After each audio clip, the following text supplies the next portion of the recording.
Hello बच्चों, आज हम करेंगे नया चैप्टर ईएमआई एंड एसी का सेकंड पार्ट करेंगे। AC alternating current.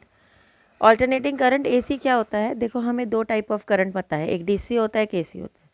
आज तक हमने जितनी भी सर्किट्स पढ़ी हैं इस चैप्टर से पहले वो डीसी सर्किट्स पढ़ी हैं। आज हम एसी जो है इसी सर्किट्स पहली बार पढ़ेंगे इस चैप्टर के अंदर। तो एसी पहले तो हमें पता होना चाहिए ऑल्टरनेटिंग करंट होता क्या है।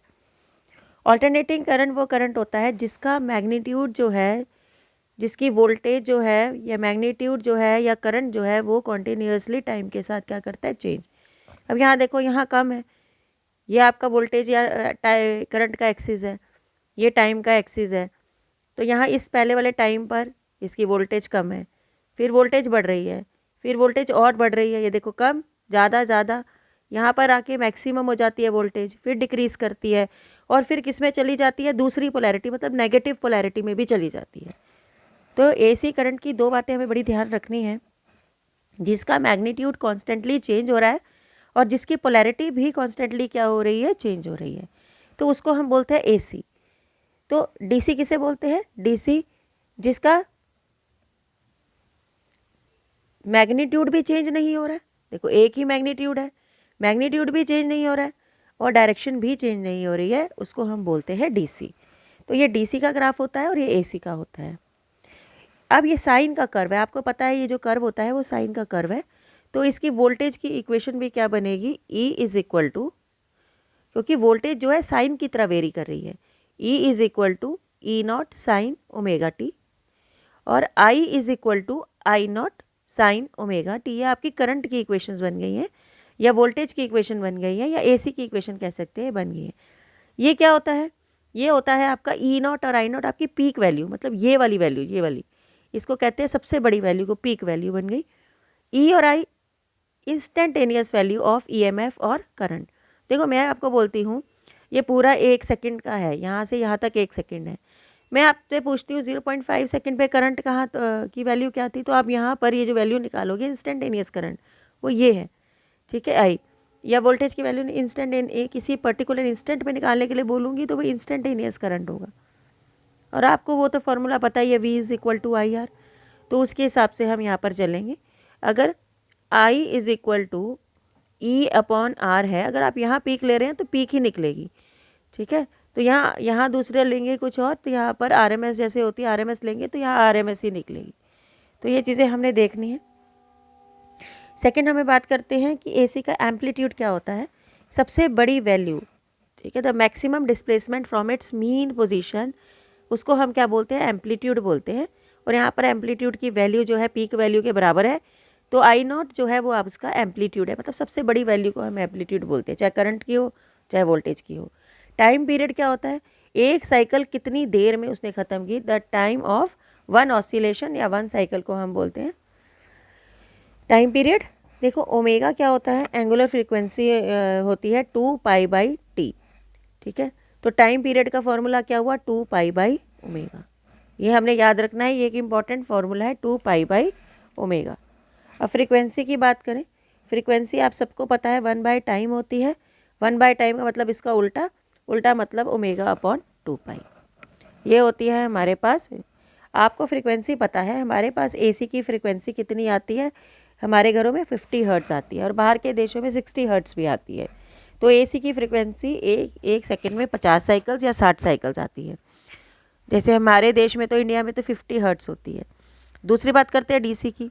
आप देख लो, डीसी तो साइकिल बना ही नहीं रहा है, तो इसकी फ्रीक्वेंसी कितनी होगी, ये तो सीधी लाइन है, these are not making any cycles. तो अगर साइकिल्स नहीं बना रहा है तो इसका मतलब जो इसकी फ्रीक्वेंसी होगी वो किसके बराबर होगी, 0 के बराबर होगी। तो आपने याद रखना है कि डीसी की फ्रीक्वेंसी किसके बराबर होती है, 0 के बराबर होती है।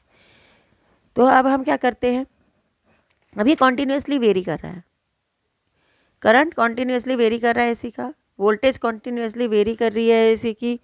तो हम क्या करेंगे, तो हम एवरेज निकाल लेंगे। एवरेज हम निकाल लेंगे करंट की या वोल्टेज की। तो हम सबसे पहले निकालते हैं average value of AC over full cycle and half cycle. अब हम निकालते हैं मीन वैल्यू ऑफ एसी। अब आपको किसी भी वैल्यू का मीन निकालना है तो उसका फॉर्मूला हम आपको दे देते हैं, मीन या एवरेज निकालना है। तो देखिए, मीन वैल्यू कैसे निकालते हैं, मान लो मुझे आई की मीन वैल्यू निकालनी है, तो आई की मीन वैल्यू के लिए जिसकी भी मीन वैल्यू निकालनी है उसको लिख लो, उसका इंटीग्रेशन कर दो और dt का इंटीग्रेशन कर दो डिनोमिनेटर में, वो एवरेज वैल्यू निकल जाती है, फॉर्मूला है। आपने जिस चीज़ की भी मीन निकालनी है उसको इंटीग्रेट कर दो, फ्रॉम 0 टू t चाहिए तो 0 टू t इंटीग्रेट कर दो फुल साइकिल पे, और यहाँ पर भी आप dt की इंटीग्रेशन फुल साइकिल पे कर दो। ऐसा कर दोगे तो आपके पास direct average value of AC निकल आएगी। अब है बात, हम आई की जगह, क्योंकि हमें मीन वैल्यू किसकी निकालनी है, AC की, तो AC की जगह क्या लिख देंगे, आई नॉट साइन ओमेगा t 0 से t, dt का इंटीग्रेशन क्या होता है, t 0 से t। साइन ओमेगा टी का इंटीग्रेशन क्या होता है, minus cos omega T upon omega, ये माइनस आ गया, cos omega T upon omega. अब मैं लिमिट्स पुट करती हूँ, लिमिट्स पुट करने के बाद देखो ओमेगा क्या होता है 2π/t, हम सबसे पहले अपर लिमिट पुट करेंगे, मतलब टी की जगह टी पुट करेंगे, छोटे वाले टी की जगह बड़े वाला टी पुट करेंगे, अपर लिमिट पुट हो गई, कैपिटल टी से कैपिटल टी कैंसिल हुआ, फिर माइनस अपनी तरफ से लिखते हैं, कॉस टी की जगह 0 पुट करेंगे, cos 0, तो +1 -1 किसके बराबर आ गया, 0 के। अब मीन वैल्यू ऑफ AC किसके बराबर आ गई, 0 के। अगर मीन वैल्यू ऑफ AC 0 आ गई तो हमें इससे कोई इन्फॉर्मेशन नहीं मिलती है। क्यों नहीं मिलती है, हम ये मान लेते हैं कि क्लास में 20 बच्चे हैं, ठीक है, 10 बच्चों के -20 मार्क्स आए और 10 बच्चों के फुल आउट ऑफ 20 में से 20 मार्क्स आए और एक बच्चों के -20 आए, तो हमने एवरेज निकाली तो हर बच्चे के 0 मार्क्स बने।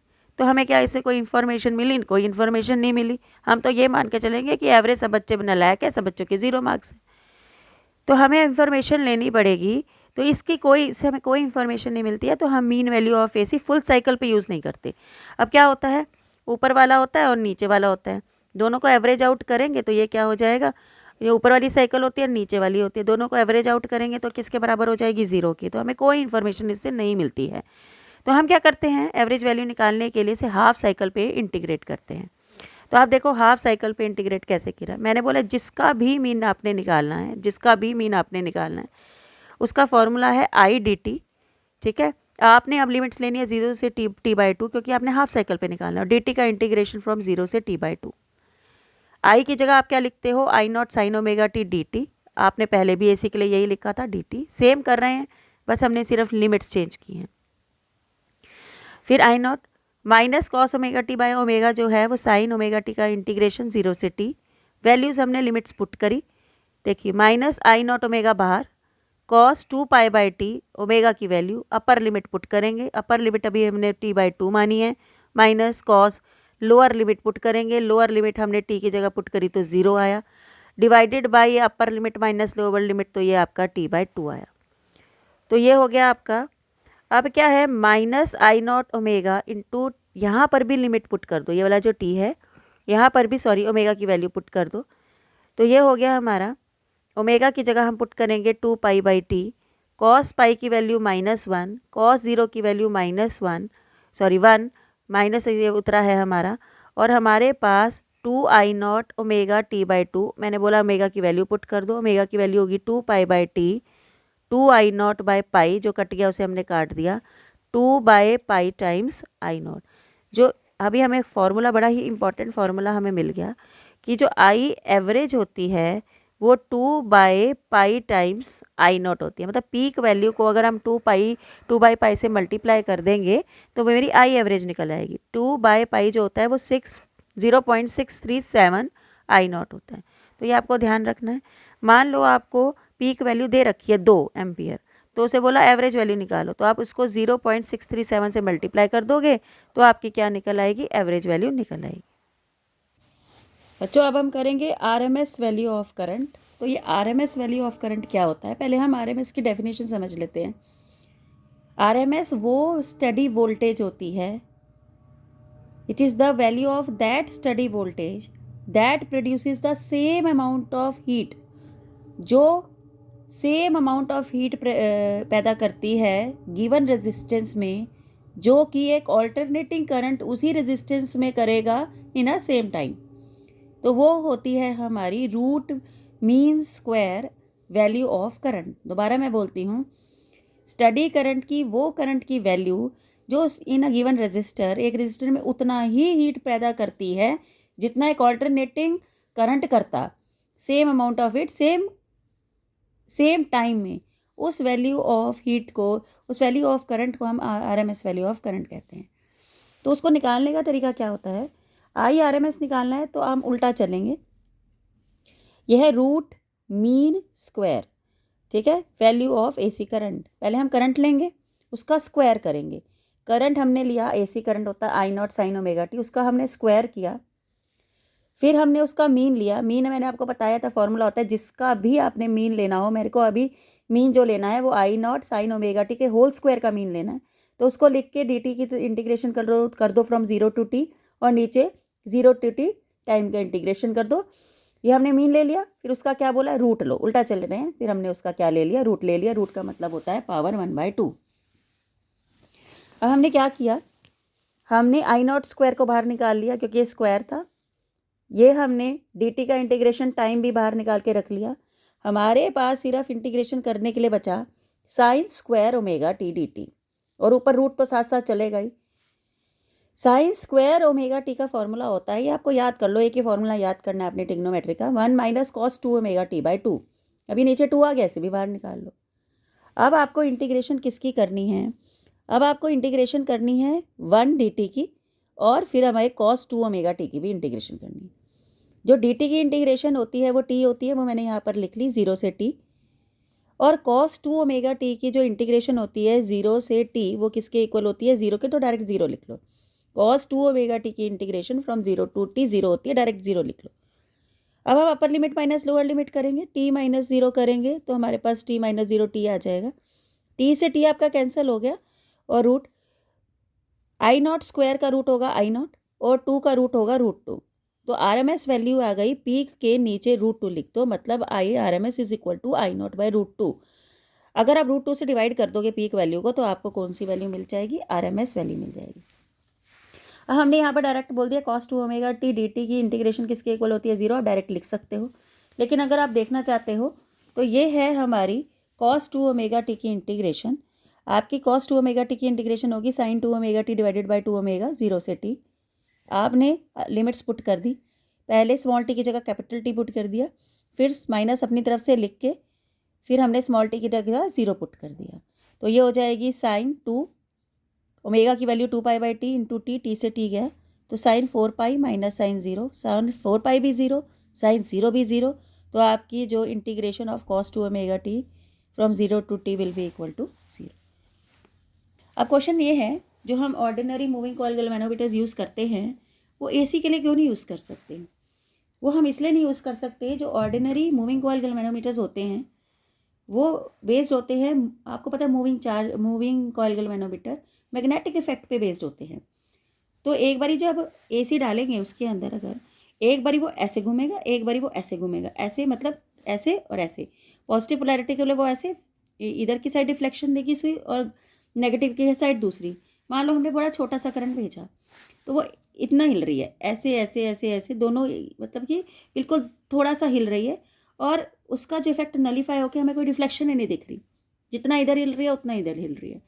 तो हम, क्योंकि it depends upon the moving magnetic effects of electric current, तो वो डायरेक्शन पे डिपेंड कर रही है। तो उस दोनों साइड अगर करंट जा रहा है तो नलीफाई हो रहा है इफेक्ट। तो हम ऐसा यूज़ करना चाहते हैं, क्या कहते हैं, गैल्वेनोमीटर, जो magnetic effects of electric current पे डिपेंड ना करे, क्योंकि वो डायरेक्शन पे डिपेंड करता है। हम ऐसी चीज़ बनाना चाहते हैं जो डायरेक्शन पे डिपेंड ना करें, इंडिपेंडेंट ऑफ डायरेक्शन हो। तो हमने नए गैल्वेनोमीटर्स जो बनाए वो बनाए हॉट वायर एमीटर्स बनाए। हॉट वायर एमीटर्स जो है वो heating effect of electric current पे काम करते हैं, और वो उसका डायरेक्शन से कोई लेना देना नहीं होता।